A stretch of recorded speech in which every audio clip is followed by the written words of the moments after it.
La date du 16 mars 2023 demeurera à jamais gravée dans notre mémoire collective.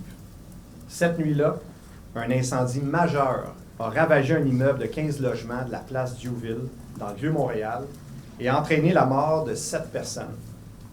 Durant les jours qui ont suivi, le SPVM, le Service de sécurité incendie de Montréal, la coroner en charge du dossier, le laboratoire de sciences judiciaires et de médecine légale et d'autres partenaires ont travaillé sans relâche afin d'extirper les victimes des décombres et les identifier. La reconstitution des événements a révélé qu'au total, 22 personnes étaient présentes dans l'immeuble au moment du déclenchement de l'incendie.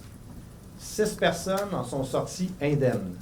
9 ont été blessées et 7, malheureusement, ont perdu la vie. On n'oubliera jamais ces 5 femmes et ces 2 hommes qui ont péri dans l'incendie.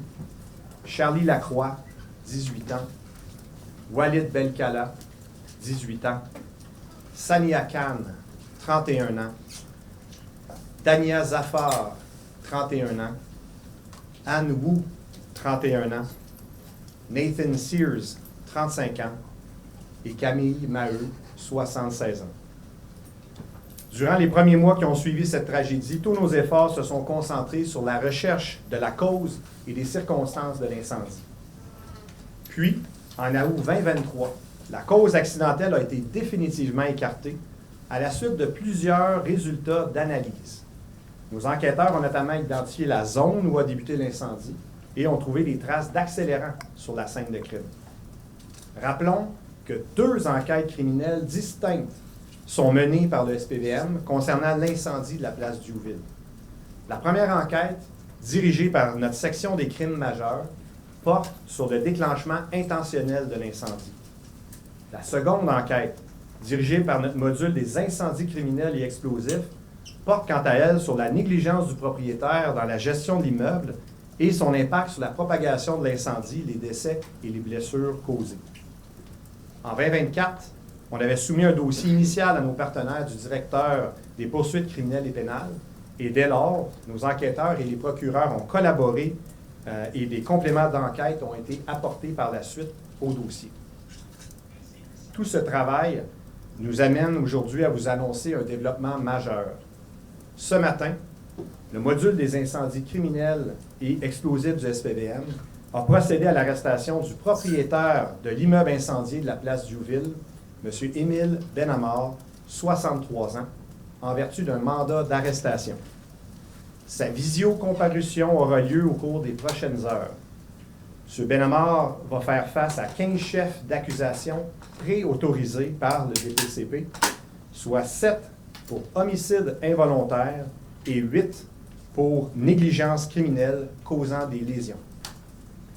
Les familles des victimes décédées, les victimes blessées et les personnes sorties indemnes ont été informées de ce développement majeur par nos enquêteurs immédiatement après l'arrestation ce matin. On est conscient que toutes ces personnes sont en attente de réponses depuis très longtemps. Nous espérons que ce développement puisse atténuer, en une certaine mesure, leur souffrance. Je tiens à souligner le dévouement de notre personnel du module des incendies criminels et explosifs et de notre section des crimes majeurs. Je tiens aussi à remercier toutes les autres unités du SPVM qui ont apporté jusqu'ici du soutien à nos 2 équipes d'enquête criminelle. Mais merci également à nos partenaires du Service de sécurité incendie de Montréal, du Laboratoire de sciences judiciaires et de médecine légale et à la coroner en charge du dossier, Maître Jeanne Kamel. Je profite aussi de cette tribune pour remercier les citoyennes et les citoyens qui nous ont partagé des informations. D'ailleurs, si parmi les gens qui nous écoutent en ce moment, il y en a qui détiennent des informations qui n'ont pas encore été partagées à la police, sachez qu'il n'est jamais trop tard pour le faire. Vous pouvez communiquer avec nous, soit par le 911, soit via un poste de quartier, ou si vous préférez, vous pouvez le faire de façon anonyme et confidentielle en communiquant avec Infocrime Montréal sur le web ou au 514-393-1133. Nous réitérons nos pensées pour les victimes décédées et leurs familles.